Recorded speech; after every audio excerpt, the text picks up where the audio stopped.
Tanisha, that's me. I filmed majority of this video just for the video to not be recorded.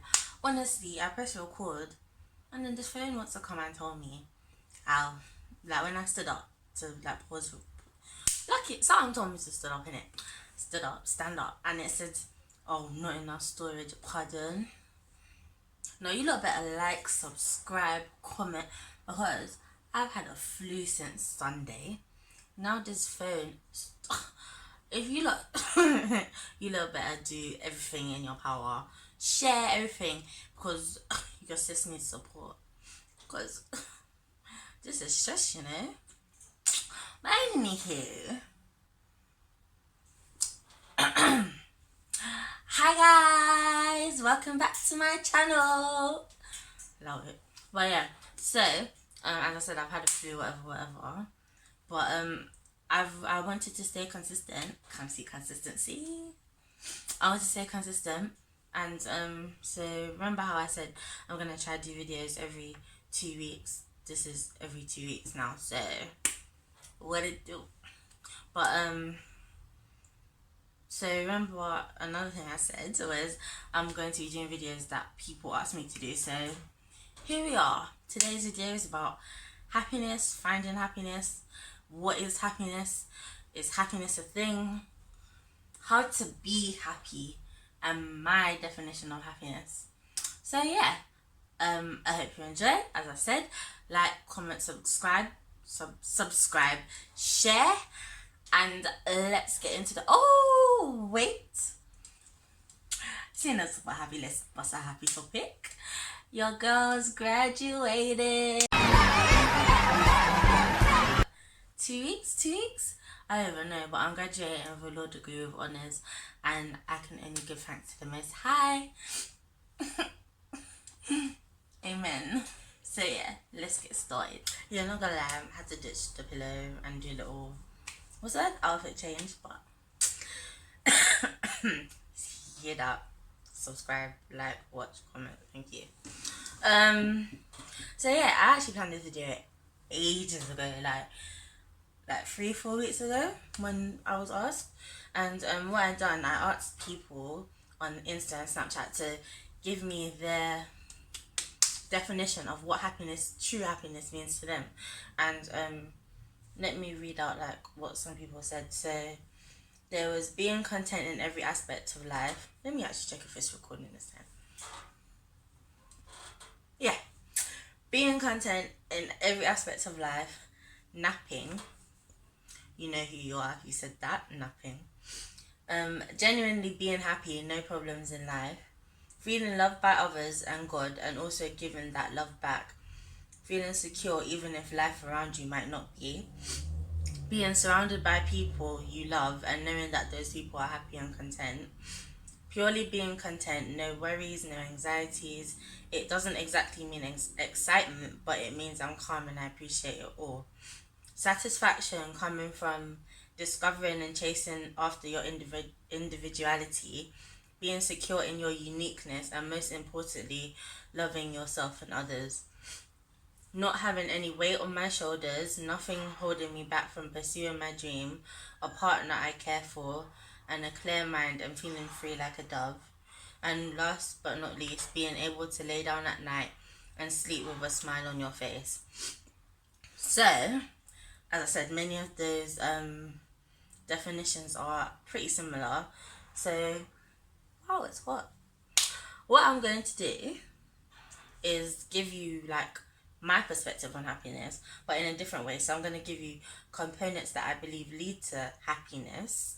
You'll find out why I say it like that later. And yeah, so it's going to sound weird, but this is how I'm going to do it. So yeah, different components and stuff. Whatever, let me just stop chatting. Let me just start. Eventually. So the first component isn't something that you would normally associate with happiness. Like, so it's discipline basically. And when you think discipline, you think strict rules, strict doctrine, rigid timetables. You know what I mean? Like, basically a strict thing. And this kind of, yeah, but no. Oh, see, I'm baffled. I'm so disconvolted. But anywho, what I'm talking about is self-discipline. So with self-discipline, I mean not slacking, not letting your boundaries down, not your boundaries, your standards down, maintaining your boundaries, um, trying to avoid distractions and temptation, avoid situations you know you shouldn't even be in. Because the thing with discipline in this context is that right now, that temporary feeling of enjoyment or happiness, um, yeah, you might feel it now, but with discipline,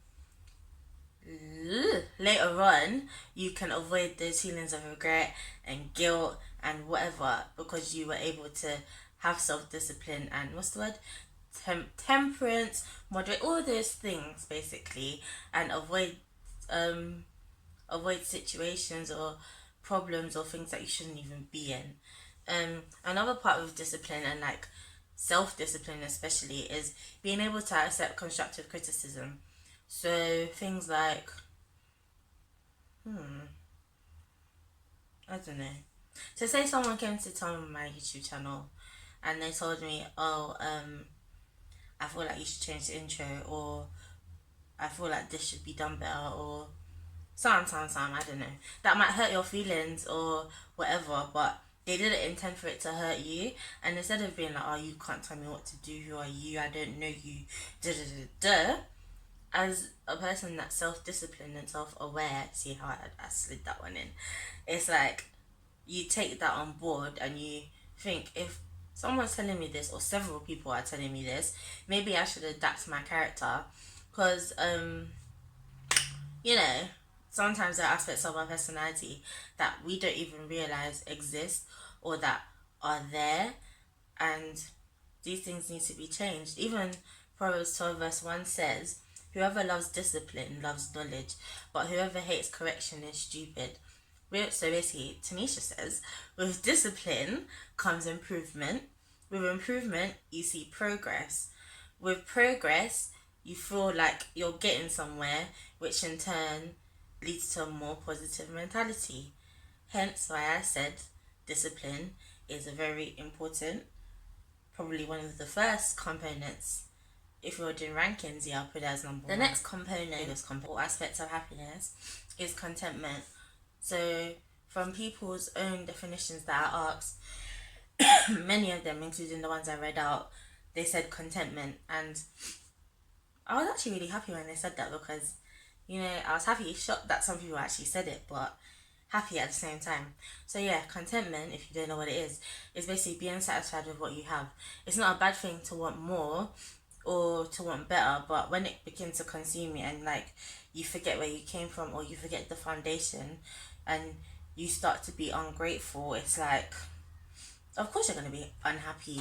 You're going to be bitter, like, oh, I wish I had that, or you're constantly looking to what the world has, like, again, from my spiritual perspective, Ecclesiastes 5 verse 10 says, he that loveth silver shall not be satisfied with silver, nor he that loveth abundance with increase. This is also vanity. Basically, those people that have pure money, they can still not be content or happy with themselves. If you don't appreciate what you have now, even if it's increased, you always, I've said this in another video, you're gonna just keep wanting more and more and more. Like, I don't know, like, it's like comparison basically. Like, you're not content with what you have because you're seeing what everyone has. Like, I remember growing up in secondary school, own clothes day, hated it, hated it. I'm just like, why do you have to do this for? Like, there's so many other ways to raise money for charity, and you come with this one. I never had the designer brands everyone else had. Nope, I didn't. And I ain't gonna lie to you, like, I wasn't content with what I had. Like, I was upset. I remember I even borrowed some stuff from friends. Like, my parents don't know what it's like. I used to leave my house one way, then by the time I got to school, I'll change my clothes that I borrowed from my friend. Listen, life was, I'm not gonna lie, I was a mad person. I was not content at all. And Yeah, guys, I keep checking if it's recording because of what happened. I'm paranoid. But yeah, like children are wicked as well. So if I didn't have brands and stuff, I was thinking, oh my gosh. I remember my dad bought this one shoe from Clark's and it was ugly. It was so, I remember going to school and being laughed at. I felt shame. So what did Tanisha do? Took my church shoes, put my church shoes in my bag. When I got to school, not even to school, on the bus, swap my shoes and go to school like a G. Yeah, so, but you know, seriously, like, I just wasn't content. I was always so unhappy. But it's a thing where sometimes you have to G-check yourself. Like, Tanisha, you at least you have shoes. There are people that are walking street barefoot. Tanisha, at least you have clothes on your back. There are people that don't have clothes on their back, especially during winter time. Like, it's hard because obviously, as I said, children can be wicked. People are laughing at you, you're feeling raw. But when you're not focused on other people and you're so secure in yourself and content with what you have, those words ain't even gonna bother you like that. It's just gonna be like Colossians 3 verse 2 says, set your affection on things above, not things on the earth. Basically, if I just keep focused on God and the blessings He's bestowed upon me, I'm going to be content. I'm going to be happy. I'm going to be, do you know what? I'm going to be settled. Like, I ain't going to focus on nobody else. So yeah, contentment. Yeah, that's a big one again, to be happy, contentment. Yeah, how many times am I going to say that word? But yeah, contentment. So yeah, the next component ties into the last one. It's practically the same, but it bounces off. Basically, the next one is gratitude. The amount of times we're gonna check. The next one is gratitude. So this is basically just being grateful for what you have, being content. My favorite place and my most comforting place is the shower. You know, just the feeling of the hot water on your skin. Oh, it's so lovely. Like, I can't explain how lovely it is. It's just so lovely. And the shower is also a place where I like to list what I'm grateful for, because I feel in my element. Like, I feel at such peace. I feel like this is a place where I can be like, yeah, I'm grateful for this, this, and this. I'm grateful for being able to have the shower. Like, I think with gratitude, like listing 1 to 3 things a day that you're grateful for, slowly but surely that list will turn into 10, 20.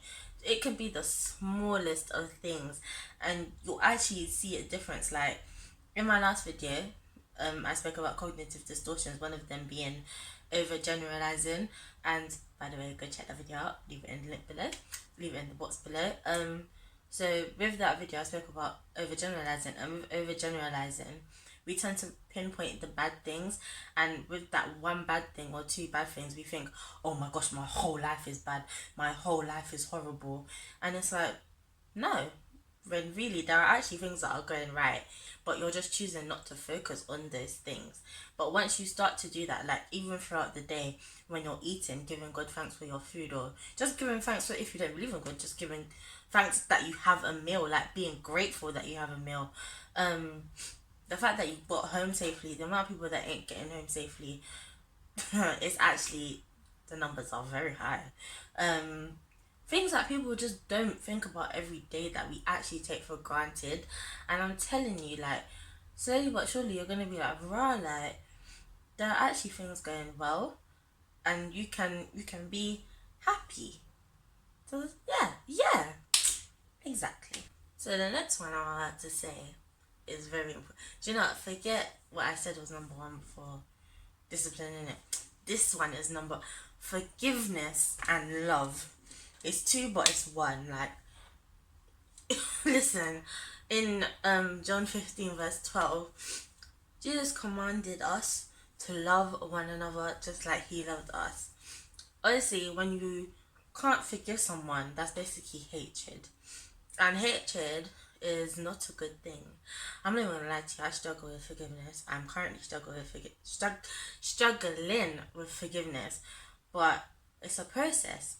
And hating someone, it just does nothing for you. Like, I think I read a quote and it said, when you hate someone, you're basically just allowing them to live rent free in your mind.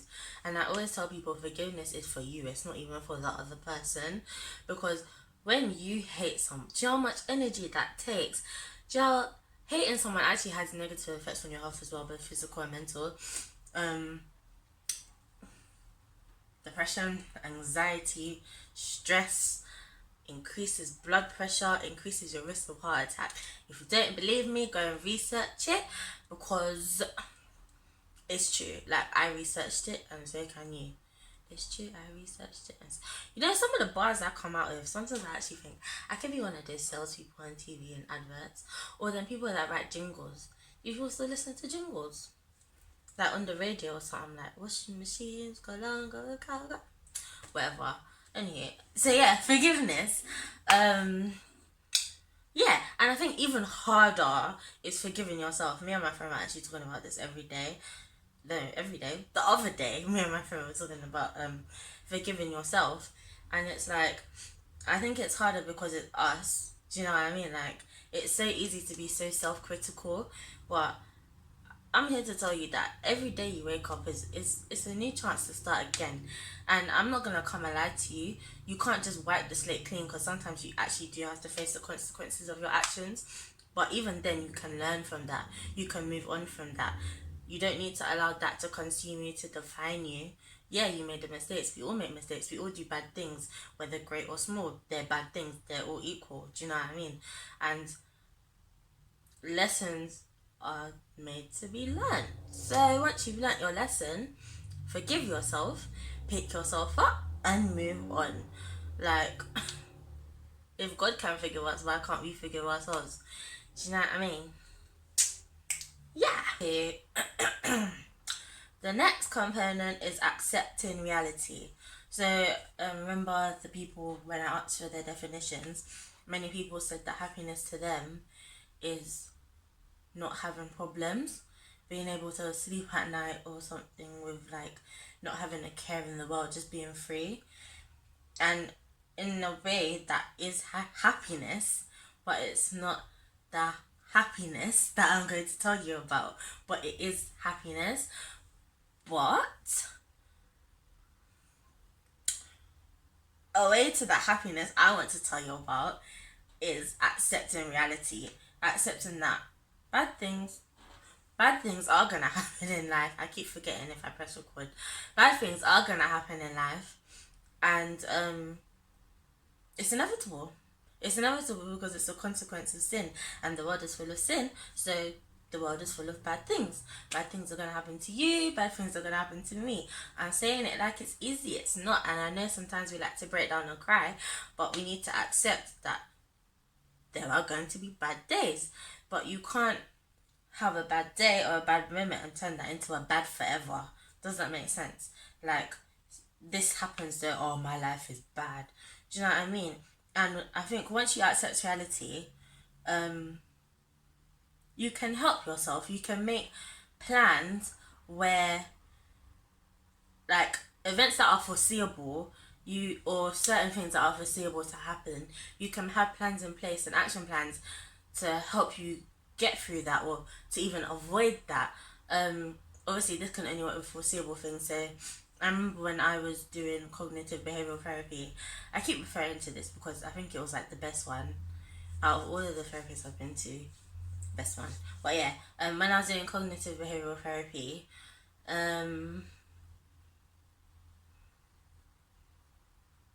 what is wrong with me? Yeah, I was diagnosed with anxiety, but that was like way before. But because of my anxiety, it was foreseeable that I would be prone to anxiety attacks and stuff. So he made me make like a blueprint for anxiety for when I was leaving therapy, because obviously I wouldn't have him to rely on anymore. So it would be a thing where I had to do it on my own. So let me give you an example. I actually still have it. Can you see it? Yeah. I feel like saying, you know what they're doing BPR? Let's do it again. Here's one I made earlier. Only the OGs know. Do you know the amount of things I sent to Blue PR because I wanted one of them badges? No, they're actually I would have. Whoops. But yeah, blueprint for worry and anxiety. there were just different questions like he made me do mind maps on. So it was, how did the problem develop? So like this was dealing with my self-hatred basically. So it was like bullying, feeling uncomfortable in social environments, loss of all self-esteem. So I began self-harming. What kept it going? The constant avoidance of social situations, the hatred towards myself, different experiences I had comparing myself to others, um, people that tried to help made it worse, overthinking. Then the third question, what were your main negative thoughts and what answers did you develop to these thoughts? Remember, this blueprint is for anxiety, so like if you want to make a blueprint like that, these are kind of questions that you can follow. So for this, I put, I shouldn't trust people because of the many letdowns I've had in the past. Bruh, 5 years later and I'm still thinking like that, you know. I hate myself and I'm not good enough. This must be true because many people have told me so. I'm ugly, Next! The next question was, what did you learn in therapy that was useful? So this can be like useful things to guide you through the situation or to remind yourself. Yeah, so this was like finding alternative or challenging thoughts which could help change my behaviors, the different types of thoughts and being able to spot mine, planning ahead and balancing work and fun, and stepping out of my comfort zone and approaching situations I would have otherwise avoided. Yeah. Then there was, how should I deal with worry and anxiety in the future, including any setbacks, and the last one, because this is long, how could you build on what you have learned? So yeah, that's a little guideline thing kind of that you can do. And honestly, not all problems are foreseeable, but you have to come to an understanding that you can't control everything. You can't plan for everything. I'm talking to myself right now because I love to plan everything, and then when things don't go my way, it's a bit of a, yeah. The Bible says many other afflictions of the righteous, this is Psalm 34 verse 19, but the Lord delivereth him out of them all. Basically saying that you're going to have loads of afflictions, you're going to have loads of problems, but God can deliver you out of them all, which leads me to my next point. And this is kind of where I start to bring in what happiness is to me, or what happiness. This one to me is like really personal, kind of, yeah. But in order to have happiness with this one, it's building a relationship with Christ. Matthew 1 verse 23 says, behold, a virgin shall be with child, and shall bring forth a son, and they shall call his name Emmanuel, which being interpreted is God with us. And that bit right there, God is with us. So I'm not gonna sit here and lie to you and say my walk with God is all hunky dory, every day is perfect, every day is whoop de doo. Nah, that's not it. My walk with God has been up, down, left, right, round and around. I've had highs, I've had lows, many lows. I've had in betweens. It's crazy. It's never just one straight way. Like sometimes I leave God and I come back to God, and it's just, I don't want to make it seem like every day is perfect just because I believe in God. But I'm not gonna lie, there are days where being with God is sweet. To be honest, every day is sweet when you remember that God is there. Obviously, you're still upset. I sound like I'm backtracking. You're still sad, but after the sadness, it says weeping may endure for the night, but joy cometh in the morning. After the sadness, you remember, like, God's got this. Do you know what I mean? And God comes through every time without fail. Even if I'm still in the situation, God is still there whispering, bruv, just be still. Obviously, he doesn't say bruv, but he's like, just be still, just relax, settle down, sis. Like, I got you. I'm actually holding your hands. And I think the easiest analogy I can put to this is my dad, like my physical dad, the one that, you know, with my mum and me. So yeah, my dad. So basically, when I was born with this thing called Vactal association or syndrome, and it basically like affects different organs in different children. And for me, I was born with a form of heart disease, a spine condition, and like so many other Even last year, I found out I had another condition as well. I'm just still like, rah. But my dad, honestly, my dad can't take it away. Like, he can't take away my illnesses or anything. But when I tell you, like, I love my dad so much. My dad is a man of faith, first of all. Like, every time I've come out of hospital or something, or even when I'm in hospital, honestly, my mom's been there, but like my dad, we're talking about dads and fathers, so dad. My dad, he's just always there. Like, when I started going to hospital appointments by myself and getting bad news and stuff, the first person I'll call is my dad. I'll be like, Daddy, they said this, and my dad will literally be like, I can hear the comfort in his voice. He'd pray with me. He'd remind me to have it. Like, that's what God does. God reminds us that he's there. He reignites that faith. Do you know what I mean? Like, if my physical father can do that, what more can my heavenly father do? Like, I know some of you may be asking, so why can't he just take away the illness?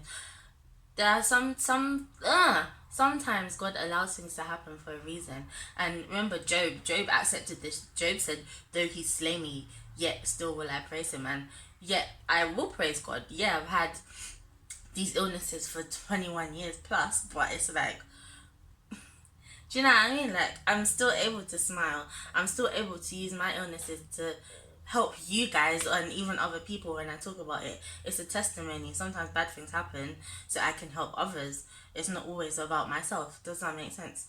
So yeah. Yeah. Having a relationship with God can bring that mentality. Talking about with God isn't the happiness that anyone described to me there. But there was one friend, when I asked her, what does true happiness mean to you?